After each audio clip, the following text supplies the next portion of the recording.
Salams and welcome. Thank you for joining me in episode number 316 of the Afrikaans translation of the Holy Quran. En ons is nou bezig met die Heilige Quran. En die Heilige Quran is by Imam M.A. Baker. A'udhu billahi minash shaitani rajim. Bismillahir Rahmanir Rahim. In the name of Allah, most gracious, most merciful. In die naam van Allah, die barmhartige, die genadige. Episode 316, hoofstuk nummer 23, die gelowiges, the believers, Surah 23, Surah Al-Mu'minun. Afdeling 4 van hoofstuk nummer 23, die hoë waardes van die lewe.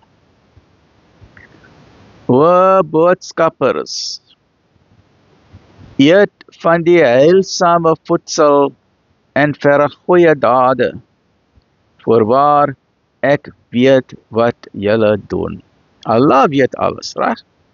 En waarlik, hierdie gemeenskap van julle is een gemeenskap en ek is julle Heer, so vrees my. Dit sê one God, okay? Maar hulle het in sektes verdeel.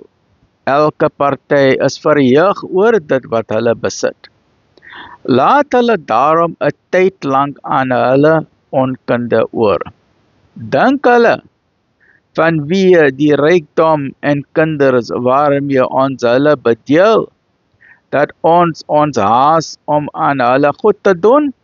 Nee, hulle begryp nie, voorwaar, diegene wat uit vrees ontzag koester vir hulle Heer, en diegene wat in die tekens van hulle Heer glo, en hulle wat niemand anders met hulle Heer vereenselwig nie, en diegene wat bestee wat hulle kan afstaan, terwyl hulle harte met vrees vervul is, omdat hulle tot hulle Heer moet terugkeer. Dit is hulle wat hulle inspaan om goed te doen, en hierin neem hulle ook altyd die voortou. Ons belas geen siel bo haar vermoë nie. Baie belangrik and full of hope. Allah does not burden us more than what we can bear, right? If Allah wanted, He could have crushed us. He could have destroyed us. He could have crushed nations. He could have destroyed people because He's got power over everything. But Allah gives us the hope out of His mercy and His grace to say, ons belas geen siel bo haar vermoë nie. And so we say, Alhamdulillah, Shukr Alhamdulillah, Subhanallah. En by ons is 'n boek wat die waarheid spreek. Daarom sal hulle geen onreg aangedoen word nie.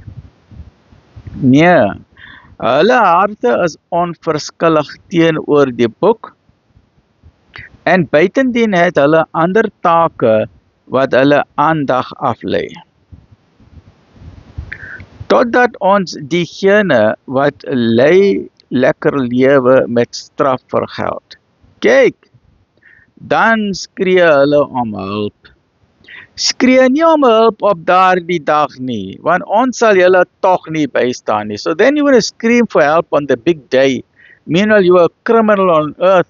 Then it's too late for tears, my friend. Dan is dit baie laat. So al daardie kriminale in government en al daardie kriminale in society, julle gaan op daardie dag, julle gaan huil en julle gaan skree en julle gaan op jou knieë wees. Maar dit sal niks help. So, you must remember one thing from Islam, what is baie goeie is, once you embrace Islam, all your sins are forgiven. You enter your new life as a newborn baby. So the mistakes that you have done in the past are all washed clean. So please, Mensa, get a copy of the Quran today. Say the Shahada, go to the mosque, say La ilaha illallah, or Ashhadu an la ilaha illallah, wa Ashhadu anna Muhammad abdu wa Rasulullah, sallallahu alayhi wa sallam, and let's make South Africa a better place. You must remember, 90% of the people are good. 90% of people in government are good.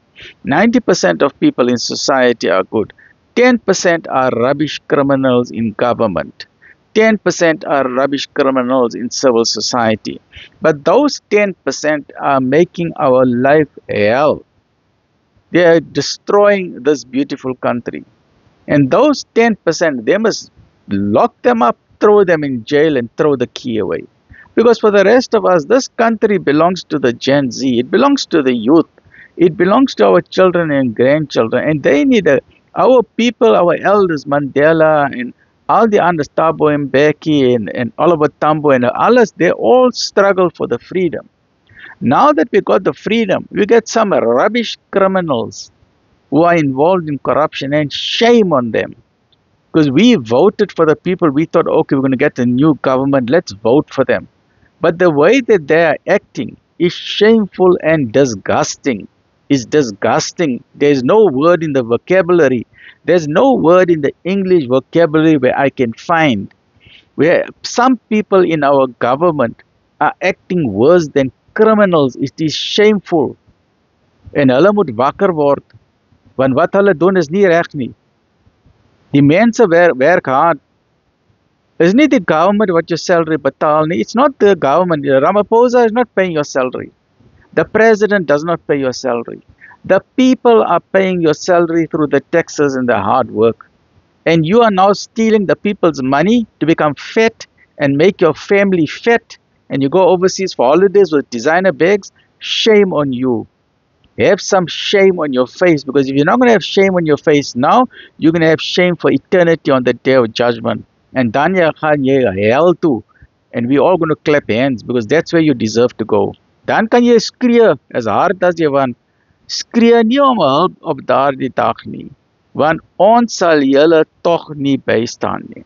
My tekens is inderdaad aan julle voorgedra, doch julle het op die plek omgedraai met hoogmoed en snags daarmee gespot. Het julle dan nie oor die woord nagedink nie? Of het daar iets na hulle gekom wat nie aan hulle voorvaders gestuur is nie? Of erken hulle nie hul boodskapper, sodat hulle hom nie aanvaar nie? Of sê hulle, hy is kranksinnig? Nee, hy het hulle die waarheid gebring, en die meeste van hulle haat die waarheid. They hate the truth.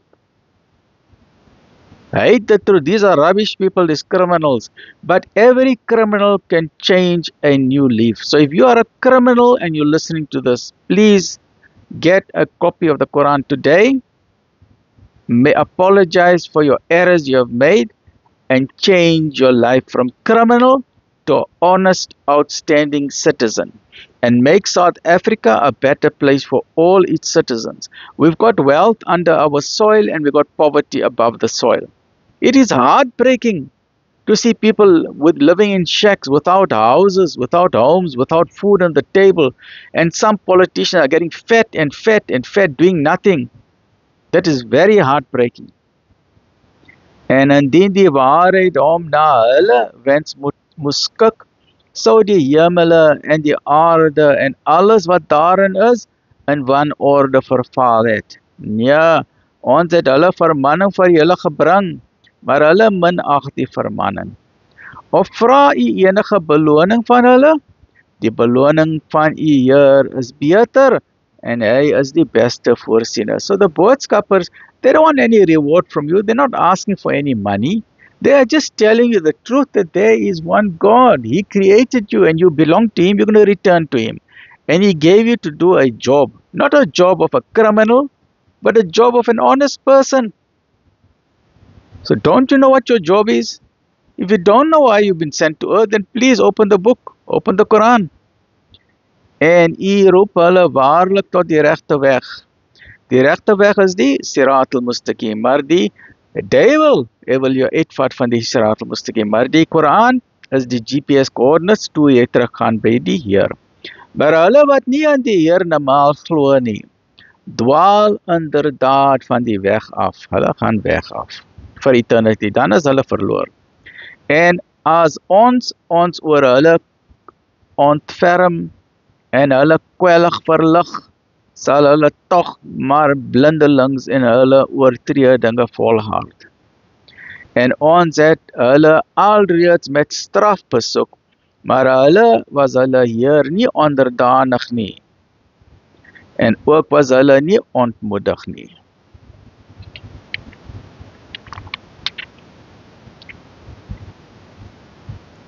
Totdat ons vir hulle die deur tot streng straf oopmaak, kyk, dan verkeer hulle in waanhoop.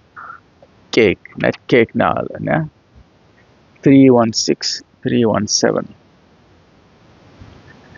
Join me in the next episode, which is episode number 317 van die Heilige Koran. Lekker bly, alhamdulillah.